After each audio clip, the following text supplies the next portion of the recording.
নমস্কার বন্ধুরা, কেমন আছেন আপনারা? আশা করছি ভালো আছেন। আর আমিও কিন্তু ভালো আছি। চলে এসেছি নতুন একটা ভিডিও নিয়ে আপনাদের সামনে। আর এই তখন হচ্ছে সকালবেলা, এই সকাল এখন 8টা মতো বাজে। আর আমি চলে এসেছি রান্নাঘরে। মানে রান্নাঘরে হচ্ছে যে পেঁয়াজি বানাবো। আর মামার জন্য মানে ভাত বসিয়ে দিয়েছি। তো চলুন ভিডিওটা দেখতে থাকুন। আর আজকে আমি পেঁয়াজি বানাবো, তার জন্য পেঁয়াজগুলো কুচি কুচি করে কেটে নিয়েছি। পেঁয়াজগুলো তলে আছে, ওগুলো কেটে নিয়েছি। আর তার উপরে দিয়ে দিয়েছি আমি বেসন দিয়ে দিয়েছি। আর একটু আমি আটা দিয়ে দিয়েছি। চালের গুঁড়ো থাকলে চালের গুঁড়োও দিতাম, কিন্তু চালের গুঁড়ো আমার কাছে অ্যাভেলেবেল ছিল না, সেই জন্য আর কি দিতে পারিনি। আর এখানে যা যা মশলা লাগে সেগুলো দিয়ে দিচ্ছি। হলুদ, তারপর জিরে গুঁড়ো, লবণ একটুকু দিয়ে দিলাম, সব মিক্স করে। তারপরে এই যে আমি কড়াইয়ে তেল দিয়ে দিচ্ছি। আর কারেন্ট নেই বন্ধুরা, কারেন্ট কিন্তু চলে গেছে। বাইরে প্রচণ্ড পরিমাণে মেঘ করেছে, তো অন্ধকার অন্ধকার লাগতে পারে, হয়তো আপনাদের একটু বুঝতে অসুবিধা হবে। আর এই যে আমি এখন পেঁয়াজির যেই মানে ব্যাটারটা করেছিলাম না, ওটা টান টান করে মাখিয়ে নিচ্ছি। আর এখানে মামাম কি বলতে এসেছে দেখো আমাকে। আসলে মামাম একজনের সাথে খেলা করছে, তো বলছে যে ও নাকি মারছে। তো ওই যে লুকিয়ে আছে ও। তো ওকে আমি বললাম যে বেরোতে। আসলে ওর একটুকু মানে কি বলবো, মানে বাচ্চাদের মতো মানে মাথাটা আর কি, মানে এমনই সব কিছু ওর জ্ঞান আছে বলতে গেলে, কিন্তু ওর মানে স্মৃতিশক্তিটা একটুকু বাচ্চাদের মতো। ও কিন্তু মানে আসে ঋষির সাথে খেলা করে, আর ঋষি ওর সাথে খেলতে কিন্তু ভালোবাসে। তো সেই কারণে ওকে একটুকু খেলতে দেওয়া হয়, ও ঋষির সাথে বেশ ভালোই খেলে। আর দেখো আমি দেখি তো কড়াইটা আমার পুড়ে গেছে নাকি, তো না পুড়েনি, অল্প মানে গরম হয়ে গেছে। তো এবার পেঁয়াজিগুলো আমি এক এক করে ছেঁকে নেব। আর আমি মাঝে মাঝেই না পেঁয়াজি করতে ভালো লাগে, মানে সব সময় তার আলু ভাজা ভালো লাগে না। আর বেশি আমি আলু ভাজাটাই খাই। আর দোকানের ওই যে চপ বলে, সিঙ্গাড়া, ওগুলো কিন্তু অতটা আমি ভালোবাসি না একদম। কারণ হচ্ছে ওগুলো তো এখন তো গরমে তো একদম খাওয়াও যাবে না। তারপরে আবার আমার গ্যাস, অম্বল, বুক জ্বালা এইসবই হয়। তো ঘরেই যতটা মানে সম্ভব আমি করার চেষ্টা করি। আর চলুন আপনাদেরকে বাইরের ওয়েদারটা আপনাদেরকে দেখাই।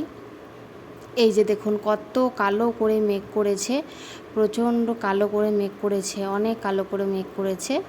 তো বৃষ্টি মনে হয় হবে, আসতে পারে হয়তো বৃষ্টি। আসুক, আসলেই ভালো। কারণ হচ্ছে যে এতটা গরম পড়েছে এই কদিন, মানে প্রচণ্ড পরিমাণে গরম পড়েছে, প্রচণ্ড গরম পড়েছে। আর কারেন্টটাও নেই, তো আমি লাইটটা জ্বালাতে পারছি না। তো মোটামুটি আমার পেঁয়াজিগুলো ভাজা হয়ে গেছে। এবার চলো তুলে নিই পেঁয়াজিগুলো এক এক করে। এই যে মামামের জন্য ভাত করেছি। আর পেঁয়াজ আরও করা হয়ে গেছিলো, মামামের জন্য ভাত আরও হয়ে গেছিলো। তারপর আমার স্নান করা, পুজো করা আরও কমপ্লিট হয়ে গেছে। তো মামামকে এখানে খাওয়াবার, দেখো মামাম কী করছে। আমি ক্যামেরাটা সামনে লাগিয়েছি, তো ওই কারণে ও আর কি জিভ দেখাচ্ছে, এইভাবে হাসছে। তো সামনে আর কি ক্যামেরা খুব কমই করা হয়, কারণ হচ্ছে ফোনটা আমাকে দেয়ই না একদম। তো এই যে এখন আমি মুড়ি খেয়ে নিচ্ছি। এখন কী তরকারি হবে, মানে কি সবজি কাটবো সেটা এখন জানি না। শুধু এই লাউটা ছিল ফ্রিজে, তো লাউটা বের করেছি, আর এটা এখন কাটবো। ঠিক আছে, চলো।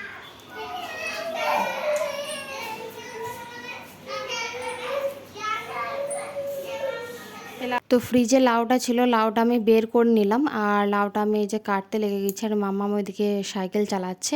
আর এই যে আর একজন মুখে হাত দিয়ে দাঁড়িয়ে আছে। তো আপনার দাদাভাই এখন বাজার যায়নি, সে এখন যাবে। তো লাউটা আমি কেটে নিই, ভাবছিলাম যে কি রান্না বান্না করব, কিন্তু জানি না। আমি এমনি লাউটা কাটছিলাম, ভাবছিলাম যে লাউয়ের তরকারি বানাবো। তারপর আপনার দাদাভাই যে বাজার নিয়ে চলে এসেছে, আর অনেক কিছুই নিয়ে এসেছে। আর আমার ফেভারিট জিনিসটাও নিয়ে এসেছে, সেটা হচ্ছে যে কটকটি। আর এটা হচ্ছে যে আলু, এখানে অনেক কিছুই আছে। তো চলুন এবার রান্না বান্নার দিকে যাওয়া যাক। আর এই যে আমি নিয়ে নিয়েছি হাতে, মানে দেখলেই আমি আর লোভ সামলাতে পারি না। তো এই যে তারপর কিন্দুরিগুলো আমি কেটে নিয়েছিলাম, এগুলো আপনার দাদাভাই বাজার থেকে নিয়ে এসেছে।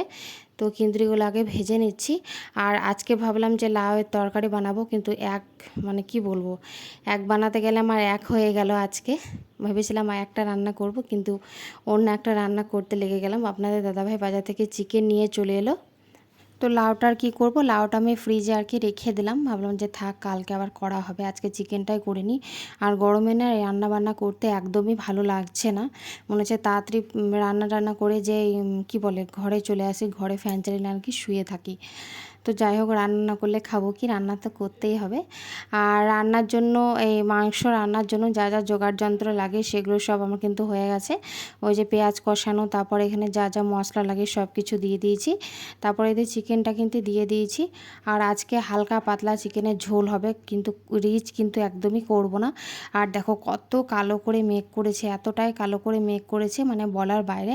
আর এই যে আমি এখন বাইরে যাচ্ছি, আমি একটা কাপড় মেলেছিলাম আর কি, সেখানে পড়ে গেছে, পাঁচিলের ওই পারে পড়ে গেছে। তো সেটা তুলে নিয়ে এসে আমি এখন ছাদে চলে যাচ্ছি। আর দেখো গরমে আমি কত ঘেমে গেছি। আর এই যে এখন আমি ছাদে যাচ্ছি, ছাদেও প্রচণ্ড গরম লাগছে পরিমাণে। আর এই যে কাপড়গুলো সব হাওয়াতে এক এক করে মানে আলাদা আলাদা জায়গায় একবারে সব কিছু উড়ে চলে গেছে। আর দেখো মেঘের অবস্থায় এত কালো পরিমাণে মেঘ, মানে প্রচণ্ড মেঘ করেছে। তো চলো এক এক করে এবার জামা কাপড়গুলো আমি তুলে নিই। সিঁড়িতে উঠলাম তো হাঁপিয়ে গেলাম, চলো কাপড়গুলো এক এক করে আমি তুলে নিই। আর কাপড়গুলো তুলে নিয়ে এসে আমি চলে এসেছি রান্নাঘরে। আর দেখছি যে রান্নাটা কমপ্লিট হলো নাকি।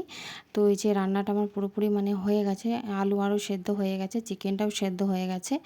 আর একদম কিন্তু মশলা ছাড়া আমি রান্নাটা করেছি, মানে খুবই মশলা কম বলতে গেলে। আর এই যে আমার চিকেন রান্নাটা কিন্তু কমপ্লিট কিন্তু হয়ে গেছে। আর কি করেছি, আর কিন্তু বেশি কিছু করিনি। এখানে করেছি কিন্দুরি ভাজা আর ভাত, ব্যাস, আর কিছুই একদমই করিনি। তো চলো এবার ভাত খাবো, প্রায় দুপুর 2টো মতো বেজে গেছে। আর এই যে আমি মামামের জন্য আর আমার জন্য এখন ভাত বেড়ে নিচ্ছি। আপনাদের দাদাভাই কিন্তু এখনও কিন্তু আসেনি।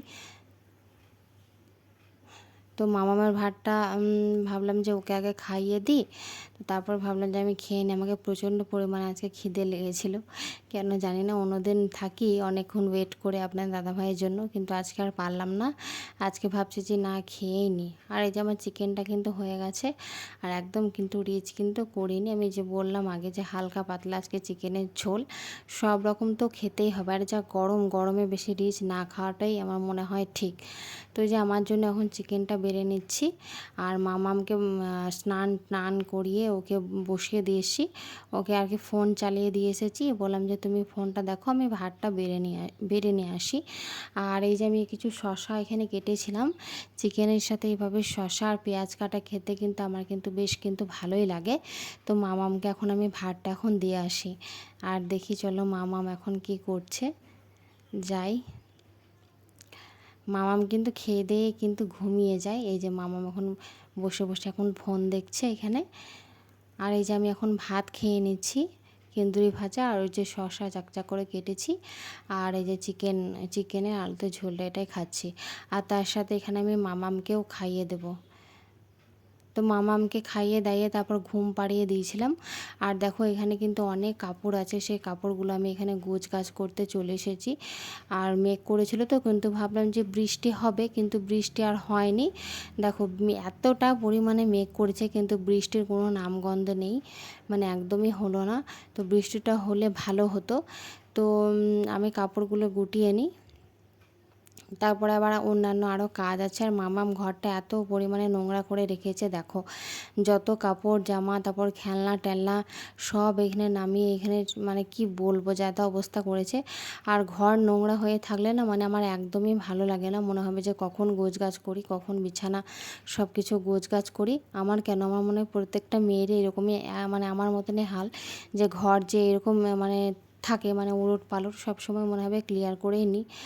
তো তারপর বিকেল হয়ে গেছিলো। আর এই যে আমি চলে এসেছি এখন ঝাঁট দিতে, ঘরটা ক্লিন করে ঝাঁট দিয়ে নিই, কারণ হচ্ছে ঘরটা প্রচণ্ড মানে বালি হয়েছিল, নোংরা হয়েছিল। আর বিকেলে তো আমি ডেলি ঝাঁট দিই, উঠোনটাও ঝাঁট দিই, তারপরে এই যে ঘরগুলোও ঝাঁট দিয়ে নিচ্ছি এক এক করে পরিষ্কার করে।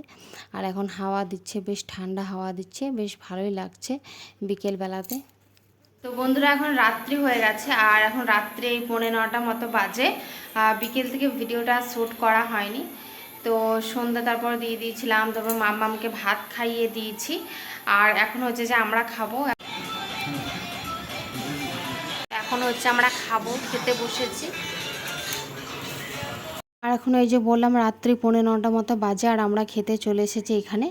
আর রুটিটা কিন্তু একদমই আমি ঘরে কিন্তু বানাইনি, ভাতটা এখানে অল্প চারটি ভাত, আর আপনার দাদাভাই দুটো রুটি নিয়েছে, আর আমি বললাম যে আমি ভাত নেব না, দুটো রুটি আমাকে দাও। আর তড়কা, এটা হচ্ছে তড়কা, এটা হচ্ছে হোটেল থেকে আনা হয়েছে। তো আমার অনেক দিনের ইচ্ছা ছিল যে হোটেলে তড়কা রুটি খাওয়ার। একদিন আমি খেয়েছিলাম, তো তখন থেকে আমার তরকারিটা এত ভালো লেগেছে।